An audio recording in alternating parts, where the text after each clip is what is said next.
rides. Weekends on Valley News.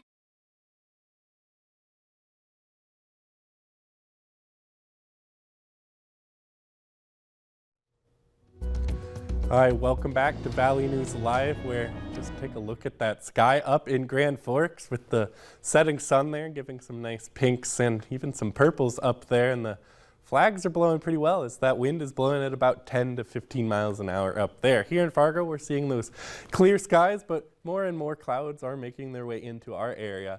And that wind blowing at 10 miles an hour here feels like 30 degrees.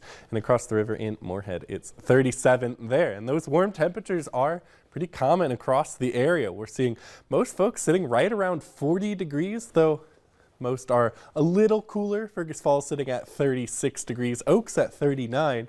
Down south at Sisseton, holding on to those 50s even late in November. Good to see those for this time of year. And here are those clouds making their way into our area like I was talking about. Those are only going to give us some good sunsets for this hour as that sun starts to dip down. Things are pretty calm here, but elsewhere we do have a couple issues. In the east, we do have that rain making its way off the eastern seaboard, as well as some snow moving through Maine and into the Canadian Maritimes, as well as a storm system brewing in West Texas that could cause some flight delays this next week or next weekend. Here in the valley, though, we're going to keep these mild temperatures overnight as these clouds build. Those clouds are going to help us stay warm during the overnight hours. Now, by morning, we're going to see mostly cloudy skies. We do have a nice swath of clear skies down in the south.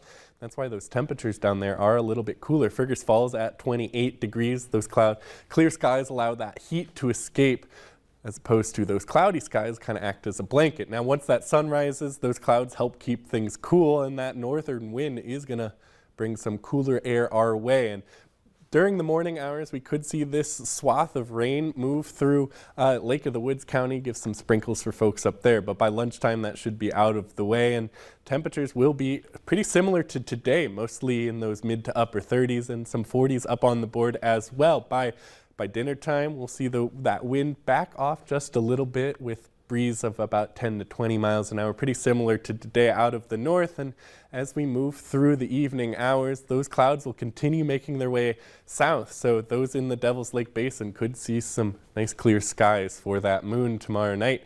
And here is the weekend weather for those trying to catch flights. Here is that system in the West Texas brewing, and that's going to make its way over the rest of Texas. And by Saturday morning, those storms will be in Dallas-Fort Worth area, which is a big hub. And once flights get delayed in the morning, they're going to be delayed for the rest of the day. Now, by Sunday morning, that system is now impacting Chicago, which is a big hub, as well as Atlanta, which is another big hub. And then by the time we get into your Sunday morning, that system has moved into the East Coast, which could cause some flight delays there as well. Here in Fargo tomorrow, though, we'll start the day about 28 degrees and work our way up to a nice 36 degrees with those clouds hanging around for most of the day. And by afternoon, most folks are going to be sitting in those mid to upper 30s.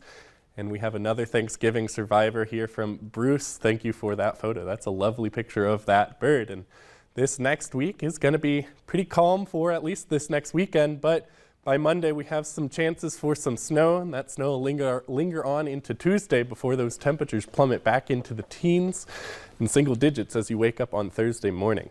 It's to be a bit cooler than it has been for sure, but we've had a pretty nice and mild stretch, so we're due for a change. Yep. Thanks, Jim.